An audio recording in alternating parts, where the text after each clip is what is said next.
My കണ്ണെഴുതിയൊരുങ്ങി ഇന്നും വാൽ കണ്ണാടി നോക്കി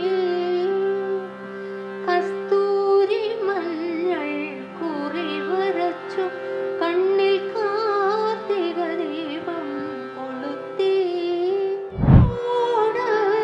കുഴൽ വിളി ഒഴുകി ഒഴുകി വരും ഒരു ദ്വാപര യുഗസന്ധ്യയിൽ മതശിഖി പിഞ്ച അലങ്കൃത ചികുരേ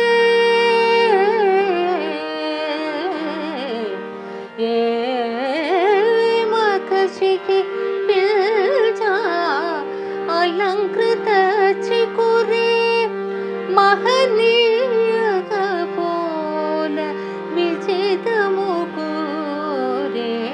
മാനസ സഞ്ചരരേ. ഇന്നത്തെ നമ്മുടെ അതിഥി മലയാളികൾക്ക് പ്രിയങ്കരിയായ ഗായിക ഡോക്ടർ ഭാവന രാധാകൃഷ്ണനാണ്. സംഗീതമീ ജീവിതം എന്ന ഈ പ്രോഗ്രാമിലേക്ക് അവരെ ഞാൻ സവിനയം സ്വാഗതം ചെയ്യട്ടെ. നമസ്കാരം. നമസ്കാരം. സംഗീത പാരമ്പര്യമുള്ള കുടുംബത്തിൽ ജനനം, ആ ബേസിലാണോ ഈ സംഗീതം തന്നെ ഐച്ഛിക വിഷയമായിട്ട് എടുത്തിട്ട് ചിറ്റൂർ കോളേജിൽ പഠിക്കാൻ കാരണം? അതെ അതെ, വീട്ടിൽ സംഗീതത്തിൻ്റെ ഒരു അന്തരീക്ഷമായിരുന്നു ഉണ്ടായിരുന്നു. അമ്മ പാടും, അതുപോലെ അച്ഛനും നല്ല താല്പര്യമാണ് ഉണ്ടായിരുന്നു. അപ്പോൾ അന്ന് പാടിയിരുന്ന ഏതെങ്കിലും ലളിതഗാനം ഓർമ്മയുണ്ടോ? പഴയ എന്തെങ്കിലുമൊക്കെ ആ കാലത്തെ ഓടക്കുഴൽ വിളി ഒഴുകി ഒഴുകി വരുമൊക്കെ അന്ന് ഹിറ്റായിരുന്ന പാട്ടാണല്ലോ, അതൊന്ന് പാടാമോ? ഓടക്കുഴൽ വിളി ഒഴുകി ഒഴുകി വരും ഒരു ദ്വാപര യുഗസന്ധ്യയിൽ ഓടക്കുഴൽ വിളി ഒഴുകി ഒഴുകി വരും ഒരു ദ്വാപര യുഗസന്ധ്യയിൽ ആടിയ ദിവ്യാനുരാഗിലമാ രാസക്രീഡാ കഥയിലെ നായികേ ഓടക്കുഴൽ വിളി ഒഴുകി ഒഴുകി വരും ഒരു ദ്വാപര യുഗസന്ധ്യയിൽ. പഴയ കാലം അങ്ങനെ മനസ്സിലാക്കി ഓർമ്മ അല്ല, പണ്ടത്തെ ലളിതഗാനങ്ങളുടെ ഒരു പ്രത്യേകത അത് വളരെ വ്യത്യാസമാണ്. ഈ രാഗത്തിൽ അധിഷ്ഠിതമായിട്ടുള്ള, അതെ, സംഗീതവും സാഹിത്യവും തമ്മിലുള്ള ഒരു ഒരുമ കണക്ഷൻ കൂടുതലായിരുന്നു. അങ്ങനത്തെ പാട്ടുകൾ, പണ്ടത്തെ പാട്ടുകളും ഫിലിം സോങ്സും എല്ലാം അങ്ങനെ തന്നെയാണ്. അപ്പൊ ഈ സിനിമയിലേക്ക് ഒരു എൻട്രി വരുന്നതിന് മുമ്പ് ഏതെങ്കിലും കോമ്പറ്റീഷൻസിൽ പങ്കെടുത്ത് അങ്ങനെ അവിടെ ഒരു വ്യക്തിമുദ്ര പതിപ്പിച്ച ശേഷമാണോ വരുന്നത്? അങ്ങനെ ഒരു സാഹചര്യം? ഞാൻ കോമ്പറ്റീഷൻസ് പങ്കെടുത്ത് പ്രൈസൊക്കെ കിട്ടിയിട്ടുണ്ട്. അതല്ലാതെ റേഡിയോ സ്റ്റേഷൻ്റെ സോണലായിട്ടുള്ള കോഴിക്കോട് റേഡിയോ സ്റ്റേഷൻ്റെ ആ ഒരു പരിധിയിലുള്ള ഫസ്റ്റായിരുന്നു ഞാൻ അന്നത്തെ. അപ്പോൾ ആ 16 വയസ്സിൽ തന്നെ എനിക്ക് അപ്പോൾ ഓഡീഷനായി. ഞാൻ അതിൽ ഫസ്റ്റ് വന്നപ്പോഴത്തേക്കും നമ്മൾ നാച്ചുറലായിട്ട് അങ്ങനെ നമ്മൾ ഓഡീഷനാവും. ബി ഗ്രേഡ് തരും അവർ. പിന്നെ നമ്മൾ അടുത്ത ഗ്രേഡിനൊക്കെ. അല്ല, അന്നൊന്നും ഞാൻ ഫിലിം സ്വപ്നത്തിൽ പോലും എനിക്ക് ചിന്തിച്ചിട്ടില്ല. കാരണം അങ്ങനെ ഒരു എൻട്രി നമുക്ക് അങ്ങനെ ഒരു സാധ്യമാവുമായിരുന്നില്ലല്ലോ. ആഗ്രഹം ഉണ്ടെന്ന് പറഞ്ഞിട്ട് കാര്യമില്ലല്ലോ. അച്ഛനും നല്ല ആഗ്രഹമായിരുന്നു. അപ്പോൾ പഠിക്കുന്ന കാലത്ത് തന്നെ എൻ്റെ കസിൻ്റെ ഹസ്ബൻഡാണ് ദാമോദരേട്ടൻ കൈതപ്പുറം. അപ്പോൾ അദ്ദേഹത്തിനോട് അച്ഛൻ അന്നേ പറഞ്ഞിരുന്നു, എന്തെങ്കിലും ഒരു ചാൻസ് ഇങ്ങനെ പുതിയൊരാളെ ഇൻട്രൊഡ്യൂസ് ചെയ്യാൻ പറ്റുമെങ്കിൽ ഭാവനയ്ക്ക് കൊടുക്കണം എന്ന് പറഞ്ഞിരുന്നു. അപ്പോൾ ആ ഒരു ഇത് മനസ്സിലുള്ളതുകൊണ്ടായിരിക്കാം. അച്ഛൻ മരിച്ചുപോയി. ഞാൻ MA പഠിക്കുമ്പോൾ അച്ഛൻ മരിച്ചു. പക്ഷേ അദ്ദേഹം ആ വാക്ക് വലിച്ചു. അങ്ങനെയാണ് ഒരു സന്ദർഭം വന്നപ്പോൾ. വലിയൊരു ഭാഗ്യമായി. കാരണം ആ പാട്ടൊന്നും ഒരിക്കലും മലയാളികൾക്ക് മറക്കാൻ പറ്റില്ല. അത്രയേറെ ഹൃദയത്തിൽ സൂക്ഷിക്കുന്ന പാട്ട്. അതൊരു എന്തോ ഒരു ദൈവ എന്താ പറയണ്ടേ, നമുക്ക് കിട്ടുന്ന ഒരു ഇതായിട്ട് ഗിഫ്റ്റ് ആയിരുന്നു. അതെ, മലയാളികൾ ആഗ്രഹിക്കുന്നുണ്ട് ആ പാട്ട് ഞാൻ അതിനു മുമ്പ് ഒരു പാട്ട് പാടിയിരുന്നു, അതും കൈതപ്രത്തിന്റെ തന്നെയാണ്. ഓ ശരി. തങ്കവിളക്കാണമ്മ എന്നുള്ളത്, അതാണ് എൻ്റെ ഒരു ഫിലിം എന്ന് പറഞ്ഞ് ഞാൻ ആദ്യം പാടുന്നത്. ഓ ശരി ശരി. അത് MG ശ്രീകുമാറിൻ്റെ കൂടെ പാടി ഒരു ഡുവറ്റായിരുന്നു. പക്ഷെ അത് വന്നില്ല. ഈ പറഞ്ഞ പോലെ സിനിമ രംഗത്ത് അങ്ങനത്തെ കുറേ കാര്യങ്ങളുണ്ടല്ലോ, നമ്മൾ വിചാരിക്കുന്ന പോലെയല്ല. ചിലപ്പോൾ നമ്മുടെ പാട്ട് തന്നെ ഫിലിം വരില്ല. ഇതിപ്പോൾ എൻ്റെ ഒരു ഭാഗ്യം എന്ന് പറഞ്ഞാൽ അതാണ്. ഞാൻ പിന്നെ ഒരു വേറെ അങ്ങനെയൊന്നും അല്ല, കൃത്യമായിട്ട് എൻ്റെ പാട്ട് ഫിലിമിൽ വന്നു. കാരണം ആ ഒരു ക്യാരക്ടറിന് ഫിലിമിൽ ഫീമെയിൽ ക്യാരക്ടറിനായിരുന്നു പ്രാധാന്യം. മഞ്ജു വാര്യരുടെ കഥാപാത്രത്തിന്റെ പ്രത്യേകത കൊണ്ട് ആ പാട്ട് എടുത്തു.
രാജേഷൻ ചേട്ടനൊക്കെ അടഞ്ഞു നിൽക്കുമ്പോൾ ഈ പാട്ടങ്ങ് പാടിപ്പെടുത്താമല്ലോ, പ്രശ്നമൊക്കെ തീരുമല്ലോ.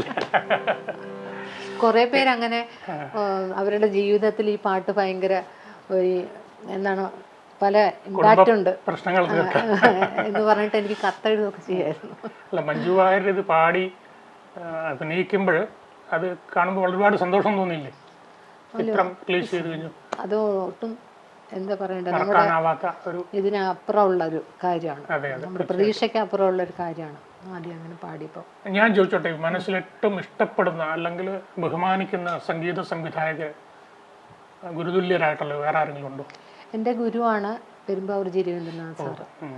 സാറ് എൻ്റെ സംഗീത ജീവിതത്തിൽ ഒരുപാട് എന്താ പറയുക സപ്പോർട്ട് ചെയ്തിട്ടുണ്ട്. അപ്പോൾ സാറിൻ്റെ ആ ഒരു കാഴ്ചപ്പാടും എനിക്കും എൻ്റെ കാഴ്ചപ്പാടും ഏകദേശം ഒരുപോലെയാണ്. എന്താ വെച്ചാൽ ക്ലാസിക്കൽ മ്യൂസിക്കും ലൈറ്റ് മ്യൂസിക്കും അതിൻ്റേതായിട്ടുള്ള പ്രത്യേകതകളും അതിൻ്റേതായിട്ടുള്ള ബുദ്ധിമുട്ടുണ്ട്. ഏതെങ്കിലും ഒന്ന് വലുത് ചെറുത് അങ്ങനെയില്ല. അപ്പോൾ സാറും അതുപോലെയാണ്. സാറ് ക്ലാസിക്കൽ സിംഗർ ആണെങ്കിലും സാറ് ഫിലിം സോങ്സ്, അതുപോലെ ലളിതഗാനം, അന്നത്തെ കാലത്തുള്ള റേഡിയോ സ്റ്റേഷൻ്റെ കുറേ ലളിതഗാന എന്താ പറയണ്ട ഒരു നിധി പോലെയുള്ള കുറേ കാര്യങ്ങളുണ്ട്. അതൊക്കെ പെരുമ്പാവൂർ രവീന്ദ്രനാഥ് സാറ്, അതുപോലെ MG Radhakrishnan sir, Udayabhanu sir, പിന്നെ അതുപോലെ രാഘവ മാസ്റ്റർ, അങ്ങനെ കുറേ ആൾക്കാരുണ്ടല്ലോ ആ കാലത്തുള്ള. അപ്പോൾ അവരുടെ ആ ഒരു ലളിതഗാനമാണ് ഞങ്ങളൊക്കെ പാടിക്കൊണ്ടിരുന്നത്. കോഴിക്കോട് ദക്ഷിണാമൂർത്തി സ്വാമിയുടെ ഒക്കെ പാടിയിട്ടുണ്ട്. കോഴിക്കോട് പിന്നീട്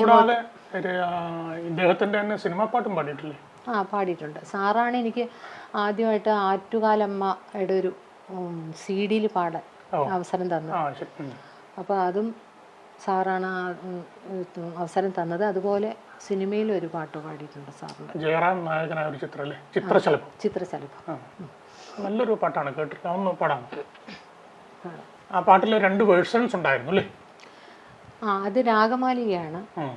രാഗമാലിക 3-4 രാഗങ്ങളുണ്ട്. ആദ്യം വൃന്ദാവന സാരംഗരാഗം, പിന്നെ ശുദ്ധധന്യാസി, പിന്നെ കല്യാണി, യദുകുല കാമ്പോജി, ഇങ്ങനെ നാല് രാഗമാലിക.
ഈ രാഗത്തില് രാഗമുദ്രകൾ വരുന്നുണ്ട്.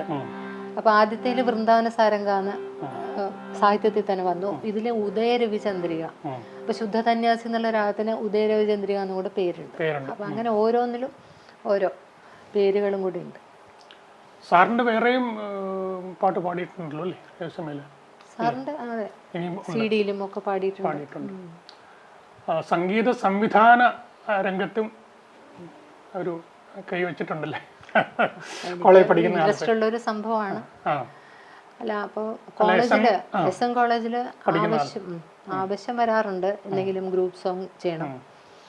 അതുപോലെ ശ്രീനാരായണ ഗുരുവിന്റെ ഒരു CD, അത് ശ്രീനാരായണ കോളേജാണല്ലോ, അപ്പോൾ സുരേഷ് ഗോപിയെ കൂടെ ഒരു ഗസ്റ്റായിട്ട് വിളിച്ചിട്ട്, നമ്മൾ വിമൻസ് കോളേജാണ്, അപ്പോൾ അദ്ദേഹം 2 പാട്ട് പാടി തന്നു. അങ്ങനെ ബാക്കിയെല്ലാം ഫീമെയിൽ സിംഗേഴ്സാണ് പാടിയത്. അതായത് എൻ്റെ ലിറിക്ക് ശ്രീനാരായണ ഗുരു, അതെ, അതേക്കുറിച്ചും മ്യൂസിക് മാഡം ചെയ്തു. അതെ, സുരേഷ് ഗോപി പാടിയിട്ടുണ്ട്. സുരേഷ് ഗോപി 2 പാട്ട് പാടിയിട്ടുണ്ട്. അതിൽ നല്ലൊരു എക്സ്പീരിയൻസ് ആയിരുന്നല്ലേ ഒരു സംഗീത സംവിധായക എന്നുള്ള നിലയ്ക്ക്? കാരണം ശ്രീനാരായണ ഗുരുവിന്റെ ലിറിക്സ് എന്ന് പറഞ്ഞാൽ നമുക്ക് അത് സാധാരണ മലയാളമൊന്നുമല്ല. അത് വളരെ കണ്ടന്റായിട്ട് അതിനകത്ത് പിന്നെ പിരിക്കാൻ പോലും പറ്റില്ല. അക്ഷരങ്ങൾ പിരിച്ച് അതിൻ്റെ അർത്ഥം മനസ്സിലാക്കി എവിടെയൊക്കെ എങ്ങനെയൊക്കെ പിരിക്കാമെന്ന് നോക്കി എവിടെയൊക്കെ നിർത്താമെന്ന് നോക്കിയിട്ട് വളരെ ഒരു റിസർച്ച് പോലെ ചെയ്തതാണത്. അതിൽ പ്രധാനപ്പെട്ട ഒരു ഇത് എല്ലാവർക്കും ഇഷ്ടപ്പെട്ടത് ദൈവമേ കാത്തുകൊള്ളുക, യേശുദാസൊക്കെ പാടിയിട്ടുള്ള ദൈവമേ കാത്തുകൊള്ളുക, അതാണ് സ്ഥിരം നമ്മൾ കേൾക്കുന്ന ഒരു ട്യൂണ്. ഞങ്ങളൊക്കെ അതാണ് പാടിക്കൊണ്ടിരുന്നത് കോളേജിൽ പ്രെയറായിട്ടൊക്കെ. അത് വേറൊരു രാഗത്തിൽ സെറ്റ് ചെയ്തിരുന്നു. പാടാം.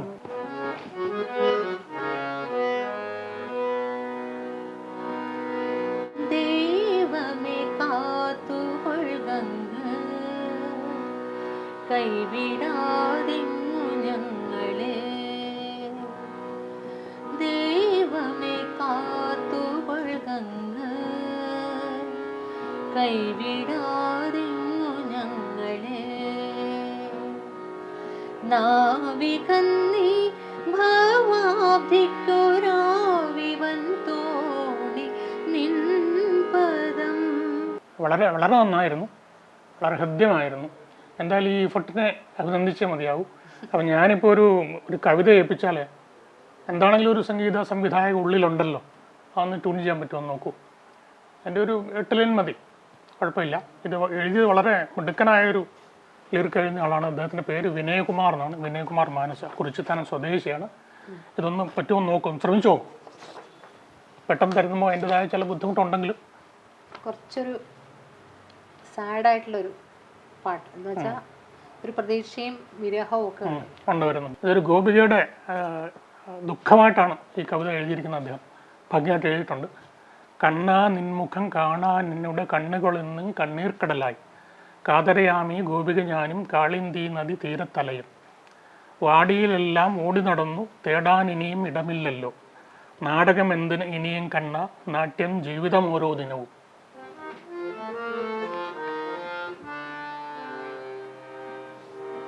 ഭാഗ്യശ്രീ എന്നുള്ള രാഗം കുറച്ച് ഇങ്ങനെ ഒരു വിരഹത്തിനും എന്നാലൊരു എന്താ പ്രതീക്ഷയ്ക്കും എല്ലാത്തിനും പറ്റും. അപ്പൊ അതൊന്ന് ട്രൈ ചെയ്യാം.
സബാഷ്. ഗോപികയുടെ വിരഹ ദുഃഖമൊക്കെ വന്നിട്ടുണ്ട്. രാഗം കറക്റ്റായിട്ട് തന്നെ കൊടുത്തു. Very good. നേരത്തെ ചോദിക്കണം വിചാരിച്ചത് ശ്യാമരാഗത്തെ പറ്റി. മാനസസഞ്ചാരി എന്നുള്ള കീർത്തനം സിനിമാ പ്രേക്ഷകർക്കും അല്ലാതെ ശാസ്ത്രീയ സംഗീതം ഇഷ്ടപ്പെടുന്നവരൊക്കെ ഇഷ്ടപ്പെടുന്നു. സിനിമാ പാട്ടായിട്ട് തന്നെ ആൾക്കാർ എന്നെ കാണുന്നുണ്ട്. വളരെ ശാന്തമായിട്ടുള്ളൊരു രാഗം. അതെ അതെ. അതിന്റെ പിക്ചറൈസേഷൻ ആയിരിക്കും ഒരു പക്ഷേ കൂടുതൽ ആൾക്കാരെ ഇഷ്ടപ്പെടുത്താൻ കാരണം സിനിമയിൽ പാട്ട് വരുമ്പോഴത്തേക്കും ക്ലാസിക്കൽ സോങ്സ് വരുമ്പോൾ അത് വളരെ പോപ്പുലർ ആവും. നഗുമോമോ അങ്ങനത്തെ കുറെ പാട്ടുണ്ടല്ലോ. അതെ അതെ അതെ അതെ. അപ്പോൾ ഈ പാട്ട് എന്തായാലും നമ്മുടെ പ്രേക്ഷകർക്ക് ഇഷ്ടപ്പെടും. അതൊന്ന്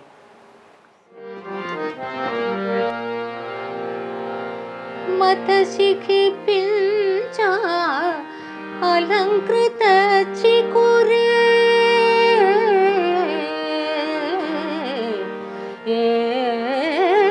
മതശിഖി പിഞ്ച അലങ്കൃത ചികുരേ മഹനീയ പോല വിജിത മുകുരേ മാനസ സഞ്ചരരേ ബ്രഹ്മണി മാനസ സഞ്ചരരേ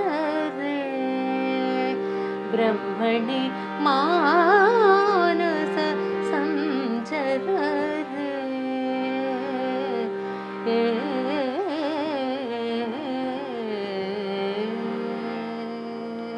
സബാഷ് സബാഷ്. ശ്യാമരാഗത്തെ എല്ലാ ഭാവവും ഒരു സ്വാംശീകരിച്ചെടുത്ത് ഒരു കീർത്തനം പാട്ടെന്ന് പറയാം. എല്ലാവർക്കും ഇഷ്ടമാണ്. ക്ലാസിക്കൽ കച്ചേരികളിലും അന്നപൂർണ്ണ വിശാലാക്ഷി ദീക്ഷിതരുടെ കൃതിയുണ്ട്. ഞാൻ സ്വാതിരുന്നാളിനെ പറ്റി ചോദിക്കാൻ കാരണം ഈ ചക്രവർത്തിയുടെ കുട്ടിക്കാലത്ത് അദ്ദേഹത്തെ പാട്ടുപാടി ഉറക്കാനായിട്ട് സാക്ഷാൽ ഇരയിമ്മൻ തമ്പി ഒരു പാട്ട് എഴുതിയിരുന്നു, ഓമനത്തിങ്കക്കിടാവ്. ഉറക്കുപാട്ടിന്റെ ഉത്ഭവം എന്ന് വേണമെങ്കിൽ പറയാം. തുടക്കം അവിടെ നിന്നാണ്. അതെ അതെ. ആ ഒരു താരാട്ടുപാട്ടിനെ കവച്ചു വെക്കാൻ വേറൊരു പാട്ടുണ്ടായിട്ടില്ല. ഇല്ല. ഇന്നിപ്പോ അങ്ങനെ താരാട്ട് പാടുന്ന അമ്മമാരുണ്ടോന്ന് അറിഞ്ഞുകൂടാ, പക്ഷെ പണ്ട് ഉണ്ടായിരുന്നു. എന്നാലും ഇപ്പോഴും അമ്മമാര് പാടാൻ ആഗ്രഹിക്കുന്ന പാട്ടാണ്, തീർച്ചയായിട്ടും. അപ്പൊ ആ പഴയ താരാട്ടുപാട്ടും പറ്റും ഇപ്പോഴത്തെ പുതിയ ഇന്നത്തെ കാലത്തെ സിനിമയിലെ ഒന്ന് കമ്പയർ ചെയ്യട്ടെന്ന് പറയാമോ? അല്ല, എന്തായാലും ഈ ഒരു സൂത്തിങ് രാഗങ്ങളാണ് ഇതിന് ഒക്കെ യോജിച്ചത്. നീലാംബരി, കുറിഞ്ചി, നവരോജ്, പിന്നെ ശങ്കരാഭരണത്തിന്റെ കുറെ ജന്യങ്ങളാണ് ഇതൊക്കെ. അപ്പൊ ഈ രാഗങ്ങളെല്ലാം ആ ഒരു ഇഫക്റ്റ് തരുന്നു നമ്മുടെ രാഗ പദ്ധതി തന്നെ എഴുതി വെച്ചിട്ടുണ്ട്. നീലാംബരി ഉറങ്ങാൻ സ്ലീപ്പിംഗ് ടെൻഡൻസി ഉണ്ടാക്കും, ഇങ്ങനെയൊക്കെ അതിൽ തന്നെ പറയുന്നുണ്ട്. അപ്പം മിക്കവാറും ഇപ്പം സിനിമാ പാട്ടിൽ നോക്കിയാലും നമ്മൾ പിന്നെ താരാട്ട് പാട്ട് നോക്കിയാൽ മിക്കവാറും ഇങ്ങനത്തെ രാഗങ്ങളായിരിക്കും. അതെ, അല്ല വളരെ പോപ്പുലർ ആയ ഒരു പാട്ടാണല്ലോ അത്. എങ്ങനെ ഞാൻ ഉറക്കണ്ടു, ഓമനത്തിങ്കൾ. അത് പഴയത്. പുതിയ ജനറേഷൻ ഇങ്ങനെ പാട്ടുണ്ട്. രണ്ടും ഒന്ന് പാടിയാൽ നന്നായിരിക്കും. വ്യത്യാസം നമുക്ക് ഫീൽ ചെയ്യുന്നു.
പുത്തൻ പവിഴ കൊടിയോ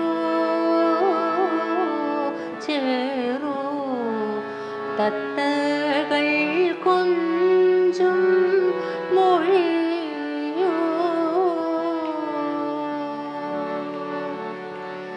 ഈശ്വരൻ തന്ന നിധിയോ പരമേശ്വരി തൻ്റെ നിലാവോ ഓമനത്തിങ്കൾ കിടാവോ നല്ല കോവള താമര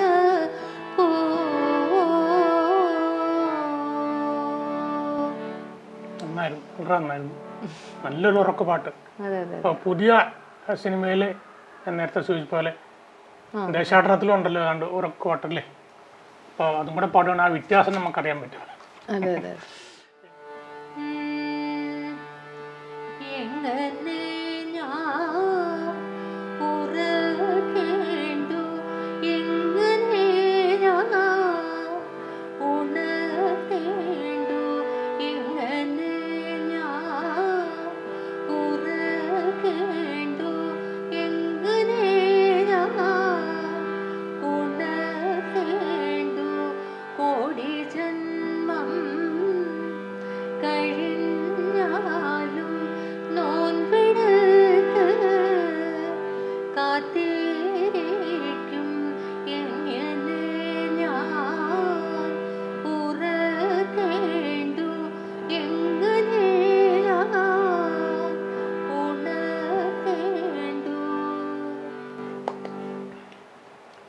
രണ്ട് രാഗമാണ്. ആരഭി എന്നുള്ള രാഗത്തിനൊരു ഭയങ്കര ഒരു എന്താ പറയണ്ട, നമ്മുടെ കേരള തനിമയുടെ ഒരു ബന്ധമുണ്ട്. അപ്പോൾ പല പാട്ടുകളും മാവേലി നാട് വാണിയിടുകാലം, അതുപോലെ കൃഷിപ്പാട്ടുകൾ, അല്ലെങ്കിൽ നമ്മുടെ ഒരു കൾച്ചറിന്റെ ഭാഗമായിട്ടുള്ള പാട്ടുകളെല്ലാം ട്രഡീഷണൽ രാഗമാണ്. പിന്നെ ഈ പാട്ട് പിന്നെ ആ ദേശാടനത്തിലെ ആ രംഗം നേരത്തെ സൂചിപ്പിച്ചോലെ ആ രംഗാവിഷ്കാരം വളരെ ടച്ചിങ്. അങ്ങനെയാണല്ലോ കഥ മൂവ് ചെയ്യുന്നത് തന്നെ. നന്നായിരുന്നു. ഭജൻസ് ഇഷ്ടമാണോ? എനിക്ക് ഏറ്റവും ഇഷ്ടം ലതാ മങ്കേഷ്കറുടെ പാട്ടുകളാണ്. ഞാൻ പണ്ടുപോലെ ഒരു എന്താ പറയണ്ടേ, ഒരു റോൾ മോഡലായിട്ട് വിചാരിച്ച ഒരാളാണ്. മീരാ ഭജൻസ് ഒക്കെ ആലപിച്ചിട്ടുണ്ടോ ലതാ മങ്കേഷ്കർ? മീരാ ഭജൻ ഒക്കെ ഉണ്ട്. ഒരു ഫിലിം തന്നെ ഉള്ളൊരു കുറച്ച് ക്ലാസിക്കൽ ഉള്ളൊരു പാട്ട് നോക്കാം.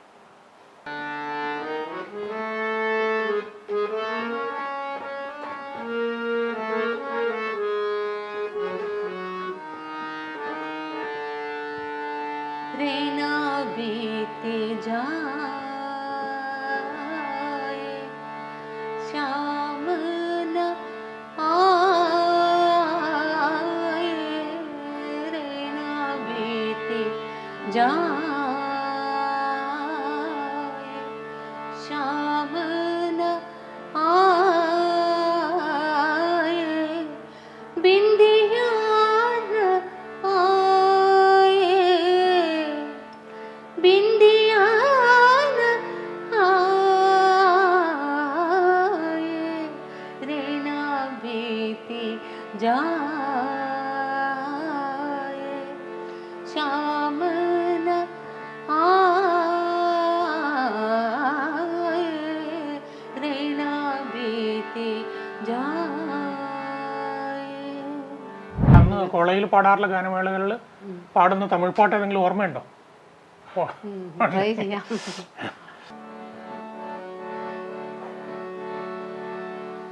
வெள்ளை புறா ஒன்று ஏங்குது கையில் வராமலே, வெள்ளை புறா ஒன்று ஏங்குது கையில் வராமலே, நமது கதை புது கவிதை இலக்கணங்கள் இதற்கில்லை, நான் உந்தன் பூமாலையோ, வெள்ளை புறா ஒன்று ஏங்குது கையில் വരാമലേ. സാധാരണ ഈ മധ്യമാവധി എന്ന് പറഞ്ഞിട്ട് രാഗമുണ്ടല്ലോ കർണാടക സംഗീതത്തിലെ, ഭക്തിരസം നിറഞ്ഞു നിൽക്കുന്ന രാഗമാണ്. ഇപ്പം ശങ്കര എന്നുള്ള പാട്ടൊക്കെ ആ രാഗത്തിലാണ് ചിട്ടപ്പെടുത്തിയിരിക്കുന്നത്. അപ്പം അതിലെ ഒരു കീർത്തനം കേട്ടാൽ കൊള്ളാമെന്ന് വലിയ ആഗ്രഹമുണ്ട്. ഈ ഭാഗ്യാദലക്ഷ്മി ബാരമ്മ. ശരിക്കും പറഞ്ഞാൽ ഈ കളിയാട്ടത്തിലെ ഒരു പാട്ടും ഏതാണ്ട് അതേ ഡിറ്റുമായിട്ട് വരുന്നുണ്ടല്ലോ, വണ്ണാത്തിപ്പുഴയുടെ തീരത്ത് അല്ലേ? അതായത് ഒരു ക്ലാസിക്കൽ ട്യൂൺ അങ്ങ് വളരെ പ്രോമിനൻ്റ് ആയിട്ട് നിൽക്കുമ്പോൾ അതിൽ പിന്നെ അങ്ങനെയാണല്ലോ നമ്മുടെ ആത്മവിദ്യാലയമൊക്കെ മാനസ സഞ്ചാരിയെ പോലെ. അപ്പൊ അതിൽ തന്നെ കേൾക്കുമ്പോൾ ഒരു കൂടുതലൊരു ഇംപ്രഷൻ വരും. തീർച്ചയായിട്ടും ഭാഗ്യദലക്ഷ്മി എല്ലാവർക്കും വളരെ ഇഷ്ടമുള്ളതാണ്. ഒരു പ്രോഗ്രാം കൺക്ലൂഡ് ചെയ്യുമ്പോൾ മധ്യമാവധി പാടി നിർത്തുക എന്ന് പറയുമല്ലോ. മധ്യമാവധിക്ക് ഈ പറഞ്ഞ പോലെ എല്ലാം സന്തുലിതമായിട്ട് ഉള്ള പല പല രാഗത്തു കൂടെ വന്നിട്ട് അവസാനം മധ്യമാവധി പാടിയ എല്ലാ തരത്തിലുള്ള ആ ഒരു ഇതും പോവും, നമ്മളൊരു ശാന്ത രസത്തിലേക്ക് വരുന്നു. അപ്പോൾ ക്ലാസിക്കൽ മ്യൂസിക്കിൽ എപ്പോഴും നമ്മൾ കച്ചേരി അവസാനിപ്പിക്കുന്നത് മധ്യമാവധി. എത്ര സമയമില്ലെങ്കിലും മധ്യമാവധി ഒന്ന് വെറുതെ രാഗമെങ്കിലും മൂളിയിട്ട് അതാണ്. അപ്പൊ ഇതൊന്ന് ഈ പാട്ടും കൂടെ നമുക്ക് ഈ കീർത്തനം കൂടി പാടിയിട്ട് നമുക്ക് അവസാനിപ്പിക്കാം.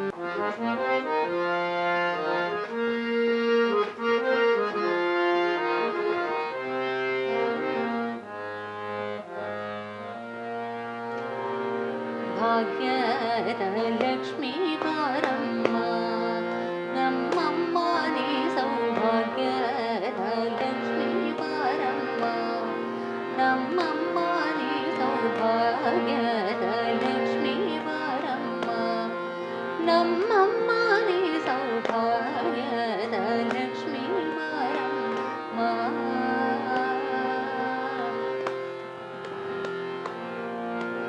ಹೆಜ್ಜೆಯ ಮೇಲೆ ಹೆಜ್ಜೆಯ ನಿಕುತ ಹೆಜ್ಜೆಯ ಕಾಲ್ಗಳ ಧ್ವನಿಯ ತೋರುತ, ಹೆಜ್ಜೆಯ ಮೇಲೆ ಹೆಜ್ಜೆ ನಿಕುತ ಹೆಜ್ಜೆಯ ಕಾಲ್ಗಳ ಧ್ವನಿಯ ತೋರುತ, ಸಜ್ಜನ ಸಾಧು ಪೂಜೆಯ ವೇಳೆಗೆ ಮಜ್ಜಿಗೆಯೊಳಗಿನ ಮುನ್ನೆ ಎಂದೇ ಭಾಗ್ಯದ ಲಕ್ಷ್ಮೀ ಬಾರಮ್ಮ ನಮ್ಮಮ್ಮ ನೀ ಸೌಭಾಗ್ಯದ ಲಕ್ಷ್ಮೀ ಬಾರಮ್ಮ ನಮ್ಮಮ್ಮ ನೀ ಸೌಭಾಗ್ಯದ ಲಕ್ಷ್ಮೀ ಬಾರಮ್ಮ.